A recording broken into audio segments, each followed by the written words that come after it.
Assalamualaikum warahmatullahi wabarakatuh. Perkenalkan, nama saya Muhammad Fauzan. NIM 2504100063. Saya dari unit 3 semester 1. Baik, di sini saya akan menjelaskan apa itu konsep negara dan penegakan hukum. Negara merupakan organisasi yang memiliki kedaulatan dan berwenang mengatur kehidupan masyarakat melalui aturan hukum. Fungsi negara dalam hubungan terbagi menjadi 5 bagian. Yang pertama ada menjaga ketertiban dan keamanan, dan yang kedua menegakkan kepastian hukum, dan yang ketiga melindungi hak asasi warga negara. Yang keempat menyediakan mekanisme penyelesaian konflik hukum, dan yang kelima mewujudkan keadilan sosial. Menurut Muladi dan Bardanawawi Arif, penegakan hukum dipandang sebagai proses rasional yang terdiri dari 3 tahapan utama. Yang pertama ada tahap formulasi, legislasi, dan tahap proses.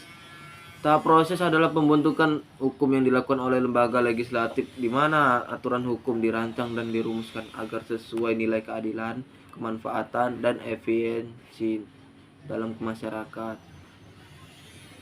Norma-norma dasar yang akan menjadi landasan bagi penegakan hukum selanjutnya. Aparat penegak hukum seperti kepolisian dan kejaksaan menjalankan tugas untuk menerapkan hukum. Proses ini mencakup penyelidikan, penyidikan, penuntutan, dan pengajuan perkara ke pengadilan. Penegakan hukum pada tahap ini harus berlangsung secara objektif, adil, dan jujur dengan mengacu pada norma hukum yang telah diterapkan. Tahap eksekusi.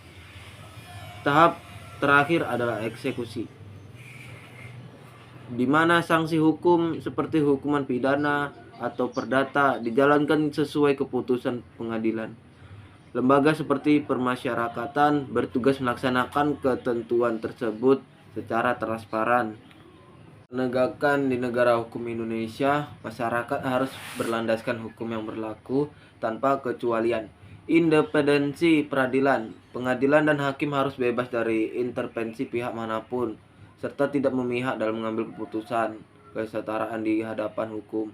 Setiap individu berhak mendapatkan perlakuan yang sama tanpa diskriminasi dalam proses hukum. Akuntabilitas, aparat penegak hukum harus bertanggung jawab dan transparan atas pelaksanaan tugasnya. Beberapa lembaga penegak hukum yang berperan dalam mekanisme penegakan hukum di Indonesia antara lain, yang pertama ada Kepolisian Negara Republik Indonesia yang bertugas melakukan penyelidikan dan penyidikan perkara pidana. Yang kedua ada Kejaksaan, menjalankan penuntutan dan pengajuan kasus ke pengadilan. Yang ketiga ada Pengadilan, memeriksa dan memutus perkara secara independen dan adil. Lembaga pemasyarakatan menjalankan hukuman dan merehabilitasi narapidana sesuai keputusan pengadilan. Korupsi di lembaga penegak hukum, ketimpangan akses keadilan, minimnya sumber daya dan infrastruktur, lemahnya kesadaran dan kepatuhan hukum masyarakat, perubahan dan kompleksitas regulasi, intervensi politik dan tekanan sosial, koordinasi antara lembaga penegak hukum yang lemah.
Dari video tersebut kita tahu bahwa negara merupakan organisasi yang memiliki kedaulatan dan berwenang serta mengatur kehidupan masyarakat melalui aturan hukum. Konsep dasar hukum menegaskan bahwa negara harus menjalankan kekuasaannya berdasarkan hukum sehingga supremasi hukum dijunjung tinggi dan setiap warga negara wajib tunduk kepada hukum, serta menjaga ketertiban dan keamanan, menegakkan kepastian hukum, dan melindungi hak asasi warga negara. Sekian dari saya, terima kasih.